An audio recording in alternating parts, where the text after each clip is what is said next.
అందరికీ నమస్కారం అండి. మనం పూజ్య బాబూజీ మహారాజ్ గారి 125వ జయంతి వార్షికోత్సవాన్ని ఈ సంవత్సరం అంతా జరుపుకుంటున్నాం. ఈ నెలలో పూజ్య చారీజీ మహారాజ్ గారి 97వ జయంతి వార్షికోత్సవాన్ని కూడా జరుపుకుంటున్నాం.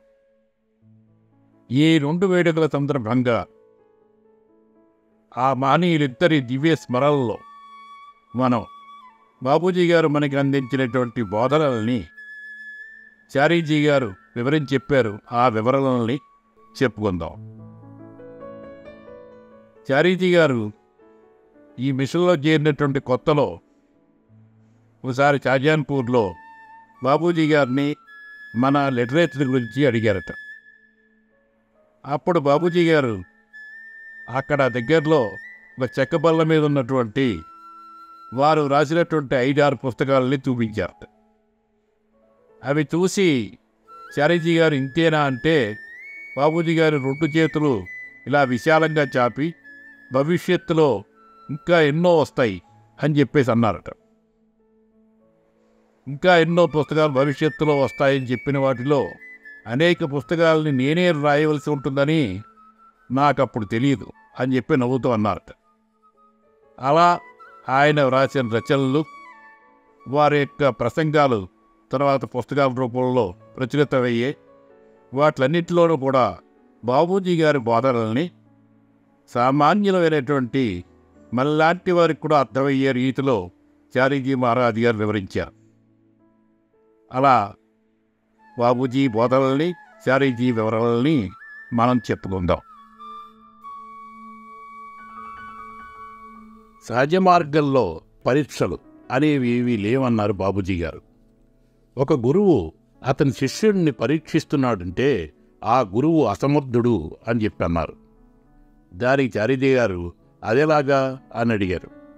బాబూజీ గారు దానికి సమాధానంగా, ఎందుకంటే ఆ గురువు తన శిష్యుణ్ణి అతడు ఏమి అవ్వాలో అలా చేయలేకపోతున్నాడు, అందుకే పరీక్ష పెడుతున్నాడు అన్నారు.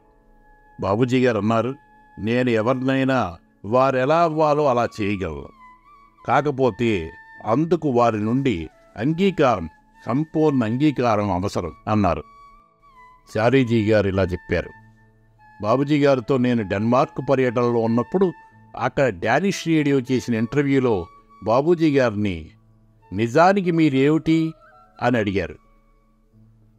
నేను ఏది అయ్యుండాలో అదే నేను, I am what I ought to be అని సమాధానం ఇచ్చారు బాబూజీ. దానికి ఆ ఇంటర్వ్యూ చేస్తున్న అతను ఆశ్చర్యపోయి, అయితే మేము ఏది అయ్యుండాలో అది కాదా అని అడిగారు. దానికి బాబూజీ, కాదు, మీరు ఏదో అదే మీరు మరొకటి అవ్వవలసి ఉంది, మీరు అలా అయ్యేలా సహాయం చేయడానికే నేను నా పార్ట్నర్తో కలిసి డెన్మార్క్ వచ్చాను అన్నారు. దీనిపై మరింత వివరణ ఇస్తూ చారీజీ గారు ఇలా అన్నారు. మనం ఎలా అవ్వాలి, మనం ప్రస్తుతం ఎలా ఉన్నాం, గతంలో ఎలా ఉన్నాం, ఈ భూత వర్తమాన భవిష్యత్తుల వర్షం చెప్పట్లేదు ఇక్కడ బాబూజీ. మనం ఏది అవ్వాలో అలా అవ్వడానికి సహాయం చేస్తానంటే ఆయన అందించే సువర్ణావకాశాన్ని ఇప్పుడే ఈ ఇన్స్టెంట్ మూమెంట్లోనే ఉపయోగించుకోవాలని చారీజీ గారు అంటారు.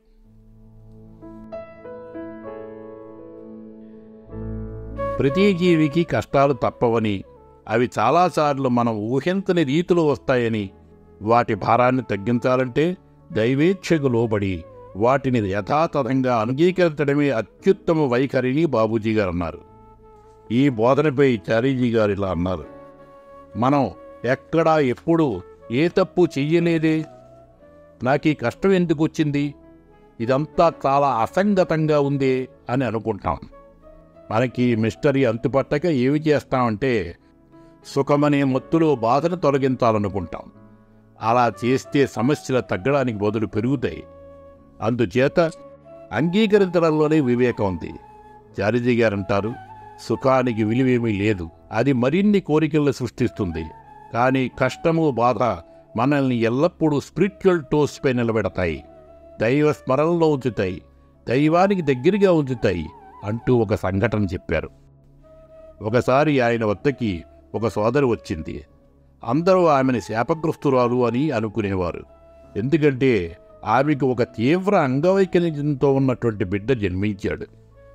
ఆమె చారీజీతో నేను దీవించబడ్డాను అంది. చారీజీ, నీవు నిజంగా అలా భావిస్తున్నావా అన్నారు. ఆమె అవును, ఈ బిడ్డను నేను బాగా చూసుకుంటానని, ప్రేమిస్తానని, ప్రేమతో పెంచుతానని నమ్మకంతో భగవంతుడు నాకు ప్రసాదించాడు. వేరే స్త్రీకి బిడ్డని ఇస్తే ఆమె భగవంతుని శపించేది, తన్ని తాను శపించుకునేది, ఈ శిశువు ఎప్పుడు మరణిస్తాడా అని ప్రార్థించేది. నేను అలా చెయ్యనని నాపై గౌరవంతో అపారమైన ప్రేమతో నాకు ఈ బహుమతినిచ్చాడు భగవంతుడు అన్నది. ఇది చెబుతూ చారీజీ అంటారు, కష్టాలు మనకు భగవంతుడితో ప్రత్యక్ష సంబంధాన్ని అంటే డైరెక్ట్ రిలేషన్షిప్ని నెలకొల్పుతుంది అన్నారు. ఆయన మరో ఉదాహరణ ఇచ్చారు. శ్రీకృష్ణుడు మహాభారత యుద్ధం తర్వాత ధర్మరాజు పట్టాభిషేకం అయ్యాక ద్వారక్కి తిరిగి వెళ్ళిపోతూ కుంతీదేవి వద్దకు వెళ్ళి, మీ కష్టాలన్నీ తీరిపోయాయి కదా, ఇక నేను వెడుతున్నాను అంటాడు. దానికి కుంతీదేవి శ్రీకృష్ణుడితో, నా జీవితం అంతా అడుగడుగునా నా కష్టాలుండేలా శ్రీకృష్ణ, ఎందుకంటే కష్టాల్లోనే నీ దర్శనం దొరుకుతుంది, మరియు నీ దర్శనంలోనే ముక్తి ఉంది అని ప్రార్థిస్తుంది. అందుకే కష్టాలు మన మంచి కోసమే అని వాటిని అంగీకరించి యథాతథంగా జీవిస్తే అద్భుత ఆధ్యాత్మిక ఫలితాలుంటాయని చారీజీ గారు బాబూజీ గారి ఈ బోధనని వివరించారు. భగవంతుడు అత్యంత సూక్ష్మాతి సూక్ష్ముడు, God is the subtlest being అని బాబూజీ గారు చెబుతూ, అందుచేత ఆయన్ని చేరాలంటే ఆ విధంగానే తయారు కావలసి ఉందని బోధించారు. ఈ బోధనని చారీజీలా వివరించారు. ఈ బోధన అద్భుతము కాదు, అలాగని ఎజోటరిక్ అకల్ట్ కూడా కాదు, అంటే నిగూఢము గోప్యము కూడా కాదు. ఇది చాలా సరళమైన బోధన, సింపుల్ టీచింగ్. అంటే మన స్థూలత్వాన్ని వదులుచుకుంటే తప్ప ఆయనలా సూక్ష్మంగా తయారు కాలేమని, ఆయనలా సూక్ష్మంగా తయారైతే తప్ప ఆయనతో లయమవ్వలేమని దీని అర్థం. అందుకే సహజ మార్గ సాధనలో నిర్మలీకరణ పద్ధతికి అంతటి ప్రాధాన్యత ఇవ్వబడింది. ప్రభావవంతమైన ఆ ప్రక్రియని ప్రతిరోజు సాయంత్రం చెయ్యమని ఎంతగానో నొక్కి చెప్పడం జరిగింది. చారీజీ గారు అంటారు, నేను క్లీన్ చేసుకుంటున్నాను అని అనుకుంటే సరిపోదు, క్లీన్ చేసుకోవాలి. క్లీనింగ్ని ఒక తంతులాగా చేసి, బాబూజీ గారు ఉన్నారు, నేను క్లీన్ అవ్వడం విషయం ఆయనే చూసుకుంటారంటే స్థూలత్వం ఎలా పోతుంది? సంకల్ప శక్తిని ఉపయోగించకుండా, సరిగ్గా క్లీన్ చేసుకోకుండా అన్నీ ఆయనే చేస్తారంటే మనం ఎందుకున్నట్లు? మనం సరిగ్గా క్లీన్ చేసుకుంటే మనం ధ్యానం చేయడానికి అవసరమైన మేరకి క్లీన్గా ఉండేలా ఎప్పటికప్పుడు మాస్టర్ సహాయం చేస్తారు. ఆ విధంగా ఈ సాధన మన అంతరంగ స్థితిని క్రమక్రమంగా సూక్ష్మంగా మారుస్తుంది. ఆ సూక్ష్మ స్థితికి తగ్గట్లుగా మన జీవన శైలి అలవాట్లు కూడా మార్చుకోవాలి.